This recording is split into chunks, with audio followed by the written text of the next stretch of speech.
My beloved Genji received a pretty horrendous nerf on the PTR. You see, most companies might see something that's too strong and then tweak its stats or numbers to bring said thing in line with the rest. It might have a longer cooldown, or maybe a less damaging ability, whatever. But here's how Blizzard do it. They take that thing and they beat it into the fucking dirt. They crush it. Then they stand over the previously OP thing and spit on it. Not so OP anymore, are you, thing? That got way too real. Basically, Genji was too strong. He could impact the game too much. A lot of it came down to our boy Zenyatta putting a Discord orb on a support, which would then cause 50% more damage on that support. Thanks, master. Genji can get to a target very easily, and it takes a bit of skill with your stars or the satisfying melee combo to actually follow up on getting the target. But with Zenyatta's damage boost, that target dies like it's nothing to Genji, so you saw that shit everywhere in every game. It was too much, and your average player was able to do way too much as a Genji. So here's the nerf Genji should have seen. His ultimate should last less time, or should charge slower, or has less range on the sword swings. Meanwhile, Zenyatta's Discord orb shouldn't have been that strong either. But here's what actually happened. Zenyatta's orb causes targets to take more damage, but way less than before. Great. Genji's ultimate lasts less time. Great. Genji's melee combo doesn't work anymore. What the fuck? Genji's mobility is nerfed.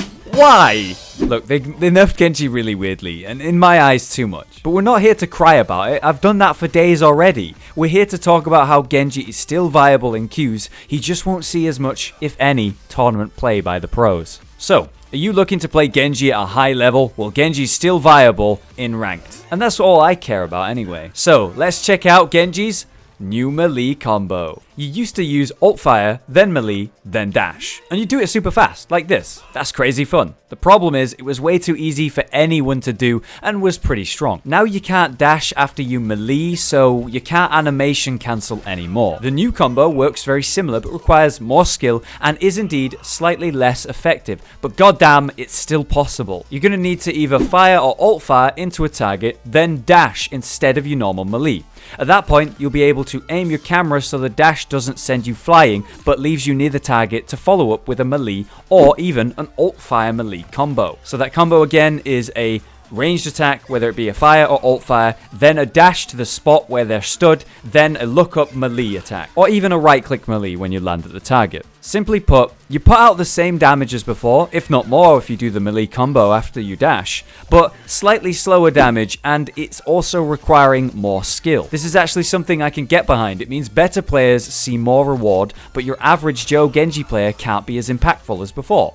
It's actually pretty interesting. Now you've practiced that, let me just quickly advise you on some things you're going to need to do to be a good Genji player after this nerf. The first one up is an obvious one, but please try and take it seriously if you can. You have to fucking hit your ninja stars. They do a huge amount of damage, and most Genji players actually hit 10% of their ranged attack because it's hard to hit. Because the melee combo was strong enough to carry your poor aim. It's time to adapt because that combo's gone, dude. You've got to actually practice hitting those projectiles. Because if you do hit them, and you hit them often, and you headshot with them, Genji is still hilariously good. It's just hard to do. So get good. Second, animation cancelling is still possible during your ultimate. If you slash, then dash, then slash, you put out way more damage than just slashing over and over. Basically what happens is you sneak in another hit, about another 50 damage, while your slash resets. This can be the difference between a kill and an almost kill, and you're gonna need your dash reset to make it harder to kill you and get to the next target. So get animation cancelling because you need that dash reset. Third, you're gonna need to get used to your new shittier movement. No more jumps after wall climbing. The triple jump is in fact dead. This means flanks you used to do that were easy to pull off no longer work. Oh wait, no it doesn't. It just means you need to be more efficient with your wall climbing and the angles at which you dash to make the distance you need. So practice, practice, practice. And finally, with the fourth tip, your reflect is going to be stronger than ever. Soldier saw a buff, Hanzo is crazy good now. It's only a matter of time before Widowmaker gets buffed in some way, and on the PTR currently there are tons of high damaging projectiles that you can reflect for sudden and quick kills. You know, the new map Eichenwald is actually a good Pharah map, so you might start seeing her now and then. So you could reflect her rockets to AoE enemies. You could pre-reflect as you walk around a corner. You know that Hanzo's going to be firing at that scum. So you're going to need to know who's going to be where and their timing. Your Genji play is going to need to be a little bit more defensive and tactical. And this mostly comes from general game knowledge, which will come with that practice you're doing. So, best of luck playing Genji in these dark days, but if you keep trying and improving, you too can have someone see you and ask, "Is that a Pro Genji? That's a Pro Genji!" See you next time, my weeb brothers.